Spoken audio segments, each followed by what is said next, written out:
Bonjour et bienvenue à ce petit webcast de présentation qui aura pour vocation de vous mettre en lumière l'utilisation d'un hyperviseur de type 1, style Hyper-V Server. Donc si vous n'avez pas lu tous les cours IT Monkeys, je vous invite à le faire, puisque sinon ça va être un petit peu compliqué de comprendre le wording que je vais utiliser là. Donc allez sur Instagram, allez taper it.monkeys et lisez l'ensemble des cours qui sont présents. Et comme ça, vous découvrirez par la pratique un petit peu tout ce qu'on va voir, tout ce qu'on a vu sur les cours, j'allais dire en théorie. Donc aujourd'hui, en fait, on va s'atteler à faire la première chose qu'on fait en entreprise, à savoir installer un hyperviseur sur sa machine physique. Donc vous prenez une machine qui est chez vous, une vieille machine dont vous n'avez plus forcément besoin, ou une récente, hein, si vous avez les moyens, ce sera très bien. Et on va tout simplement s'atteler à installer Hyper-V Server. C'est tout simplement une version de Windows Server, mais qui a été, j'allais dire, où on a retiré toutes les fioritures qui ne servent pas à la virtualisation. Donc concrètement, on n'a que la partie hyperviseur. Donc le système d'exploitation que vous allez installer, c'est juste l'hyperviseur. Il n'y a pas de notion de Windows dessus, ou sur lequel vous allez pouvoir installer de l'Active Directory ou tout autre logiciel. Là, on est vraiment dédié sur la partie virtualisation. Donc pour ce faire, comment ça va se passer? Vous allez dégainer votre plus beau navigateur, vous allez aller sur Internet, et vous allez sur votre moteur de recherche favori, et vous allez taper Rufus Download. D'ici, vous allez cliquer sur le premier lien, rufus.ie. Nous cliquons dessus, allègrement.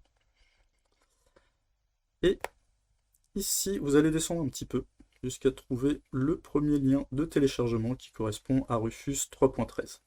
Vous cliquez dessus, ça va le télécharger. Faisons-le. Une fois qu'il est téléchargé, vous allez cliquer sur ouvrir le fichier. Vous allez faire oui.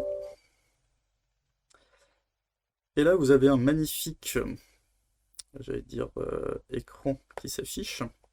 Je vais le fermer puisque je l'avais déjà ouvert. Et ici, en fait, ce qu'on vous demande, c'est tout simplement d'insérer une clé USB. Là, je retire ma clé USB, vous voyez cette magnifique clé USB. Vous prenez une clé USB ou un disque dur, qu'importe. De toute façon, ce qui va se passer à la fin, c'est qu'il va être totalement effacé afin de mettre la version d'Hyper-V voulue. Vous allez le rentrer. Rufus va le détecter. Donc là, on voit que ma clé, je l'avais déjà prénommée Hyper-V Server 2019. En l'occurrence, elle aura le nom que votre clé USB a actuellement, hein, ce sera très bien. Et dans un second temps, on va télécharger l'ISO, donc en fait l'image d'Hyper-V Server. Donc pour ce faire, vous tapez Download Hyper-V Server 2019, vous cliquez sur le premier lien qui correspondra, qui vous fera pointer sur microsoft.com, vous cliquez dessus. Et ici, vous allez avoir un formidable lien de téléchargement qui vous permettra de récupérer cette version d'Hyper-V. Je descends un petit peu, voilà. Donc Hyper-V Server 2019. Ouais, ISO, j'ai que ça comme possibilité. Je clique sur continuer, je vais rentrer des informations style IT Monkeys. Sélectionner une taille d'entreprise, on est plus de 2000, on va dire que c'est 1000. Une fonction, la fonction c'est architecte. L'adresse de messagerie, nous allons mettre toto@itmonkeys.fr. Cette adresse ne fonctionne pas, essayez pas de l'utiliser. Hop, itmonkeys.fr. On va sélectionner notre belle région qui est la France, beau pays plutôt, et on va cliquer sur continuer. À part si vous avez un problème de doigt comme moi, puisque là on nous demandait un numéro de téléphone et non pas de renseigner plusieurs fois le mail. Vous cliquez sur continuer, vous sélectionnez France, C, pardon, pour la langue de l'installation. Dans la vraie vie, il n'y a aucune entreprise qui a pour vocation d'installer des systèmes d'exploitation serveurs en français. Vous allez tout le temps passer par l'anglais, pour la simple et bonne raison qu'il y a beaucoup plus de littérature sur Internet sur ce sujet. Si, admettons, vous avez un quelconque problème, ce sera beaucoup plus simple de trouver les réponses sur Internet en vous basant sur l'anglais. Donc si vous avez un message d'erreur ou autre, ou besoin de littérature pour configurer quelque chose, ce sera beaucoup plus simple. Vous cliquez sur télécharger, le téléchargement va commencer, je ne vais pas le faire, en l'occurrence, j'ai déjà eu pour vocation de le télécharger au préalable. Donc je me suis fait un petit répertoire ISO sur mon bureau. Donc quand vous le téléchargez, il arrive dans téléchargement, vous le copiez-collez dans le répertoire où vous voulez pour faire propre, hein, vous connaissez. Je vais dans ISO, et là je vais retrouver donc du coup mon fichier Hyper-V Server 2019. En l'occurrence, le vôtre aura peut-être un autre nom, qu'importe. Le tout, c'est qu'il y ait marqué Hyper-V Server 2019 dans le titre, qu'importe les extensions qu'il y a par la suite. Ceci va nous permettre tout simplement en fait, de le sélectionner. Vous voyez ici, au niveau de Rufus, donc j'ai ma clé USB, très bien. J'ai le type de démarrage, donc là, je vais tout simplement à droite cliquer sur sélection. Et de sélection, je vais aller sélectionner le chemin vers mon ISO.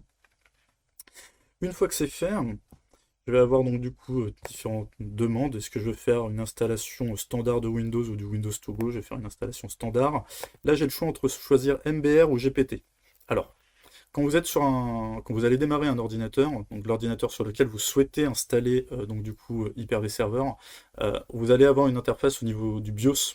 Donc au tout démarrage de la machine, on vous demande cliquez sur F8, F9 ou F12, qu'importe, ça dépend des constructeurs. Vous allez appuyer sur F9 par exemple et vous arrivez dans le BIOS. Si dans le BIOS vous pouvez bouger la souris, ça veut dire que votre BIOS est de l'UEFI. Pas un BIOS normal, c'est un BIOS évolué, c'est les nouvelles générations.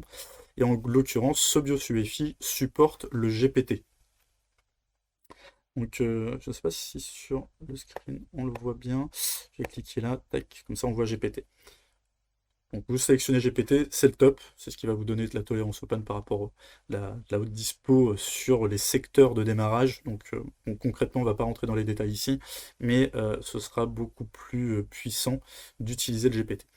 Si admettons que vous êtes sur un BIOS qui est tout naze, avec des petites couleurs bleues, et que vous pouvez bouger que au clavier, le cas échéant, ça veut dire que vous êtes sur un BIOS tout à fait classique, et le BIOS tout à fait classique ne supporte pas de démarrer en GPT. Donc il faudra sélectionner ici MBR. MBR, c'est pour Master Boot Record. C'est le premier secteur de démarrage qu'il va y avoir sur votre disque, ou en l'occurrence sur ma clé USB, pour faire en sorte que ce dernier démarre. C'est comme si vous aviez un vinyle ou quelque chose comme ça, un CD, et en fait c'est vraiment la piste de démarrage pour savoir que derrière, effectivement, on va lire les différentes informations dans tel ou tel ordre. Donc en l'occurrence, moi j'ai une vieille machine à côté, donc je vais sélectionner MBR, mais vous, si vous avez la possibilité, partez sur du GPT. Une fois que je suis en MBR, j'aurai pas d'autre possibilité que sélectionner BIOS à droite. En l'occurrence, moi je suis sur une clé USB, donc il l'a vu directement, mais si vous travaillez à partir d'un disque dur externe, cliquez sur ça, donc à savoir afficher plus d'options, des options avancées, et cliquez sur lister les disques durs USB, si vous voulez voir votre disque USB s'il n'apparaît pas dans un premier temps. Petit tips comme ça, histoire de ne pas rester coincé. Donc ma clé, on a vu qu'elle s'appelait Hyper-V 2019. C'est ici que vous donnez ce nom-là, puisque je l'ai déjà fait au préalable, puisqu'on ne va pas attendre que ça peut prendre un certain temps. La clé USB n'étant pas des plus rapides. Donc ici, vous mettez votre petit nom, Hyper-V, alors on évite peut-être le tiret, 2019. Tac. Et tout le reste, on va laisser pareil. Vous allez cliquer sur démarrer, et à partir de là, il va vous mettre un petit message, est-ce que vous êtes sûr, puisqu'on va supprimer toutes les informations qui sont sur votre clé, et du coup vous validez, et il va faire son installation. Le but du jeu, c'est que la clé fasse de souvenirs à peu près 8 Go minimum, pour effectivement qu'on puisse décharger l'intégralité de ce que contient l'ISO, donc le fichier image d'Hyper-V Server 2019, et qui mette tout ça sur votre clé USB, afin que derrière on puisse brancher cette clé USB sur votre serveur, et que l'installation se fasse dans les meilleures conditions. Donc là, imaginez que vous avez cliqué sur démarrer, vous avez un petit message, vous cliquez sur oui pour dire que vous voulez tout effacer, et vous attendez que la barre ici, où il y a marqué prêt, soit totalement verte.